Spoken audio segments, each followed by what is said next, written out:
প্রিয় বন্ধুরা, রমজান মাসে কি সত্যি কবরের আযাব বন্ধ থাকে, নাকি এটি আমাদের সমাজে প্রচলিত একটি ধারণা? আবার রমজান মাস আসলেই কেন শয়তানের পায়ে শিকল পরিয়ে তাকে বন্দি করে রাখা হয়?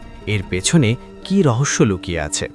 মহান আল্লাহ রাব্বুল আলামিন এই রহমতের মাসকে এতটাই সম্মানিত করেছেন যে শুধুমাত্র রমজান মাসের জন্য কবরের আযাব বন্ধ থাকে। কিন্তু এটি সবার ক্ষেত্রে নয়। এই মাসে জান্নাতের দরজা খুলে দেওয়া হয় এবং আল্লাহ ও তার বান্দাদের মধ্যকার সকল পর্দা সরে যায়। রহমতের দরজা প্রশস্ত হয়ে যায়। এই মাসটি পুণ্য অর্জনের মোক্ষম সময় এবং জীবনের সবচেয়ে বড় সুযোগ।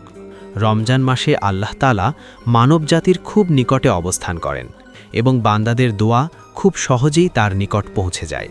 দ্রুত দোয়া কবুলের আশা করা যায় এই পবিত্র মাহে রমজানে। আল্লাহ তাআলা হাত খুলে নেকি দান করতে থাকেন এবং অফুরন্ত রহমত বর্ষণ করেন। আল্লাহ চান তার সকল বান্দা যেন জান্নাতে প্রবেশের সুযোগ পায় এবং সফলতার দরজা যেন সবার জন্য খুলে যায়। এই কারণে এই মাসে তিনি তার বান্দাদের ইবাদতকে বহুগুণে পুরস্কৃত করেন। তাই পবিত্র রমজান মাস হচ্ছে আত্মশুদ্ধির সর্বোৎকৃষ্ট সময় এবং নিজেকে বদলে ফেলার শ্রেষ্ঠ অধ্যায়। রমজান মাসে জাহান্নামের দরজা 1 মাসের জন্য বন্ধ করে দেওয়া হয়, যাতে সেখানে আযাব পেতে থাকা মানুষেরা সামান্য সময়ের জন্য স্বস্তি পায়। তবে তাকে অবশ্যই মুসলমান হতে হবে, আর যারা কাফের বা মুশরিক হয়ে মৃত্যুবরণ করেছে তাদের আযাব চলতে থাকবে। যদিও সরাসরিভাবে কোথাও কোনো দলিল নেই যে রমজান মাসে সবার কবরে আযাব বন্ধ থাকবে, তবুও রমজান মাস আমাদের সামনে জান্নাত লাভের একটি সুবর্ণ সুযোগ নিয়ে আসে।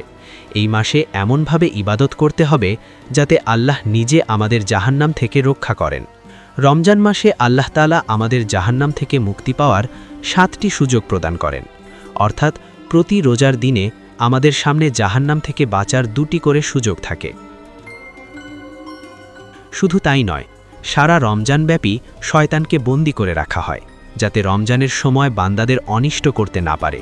সেই সাথে তার সঙ্গী সাথীদেরও আল্লাহ তাআলা আটকে রাখেন।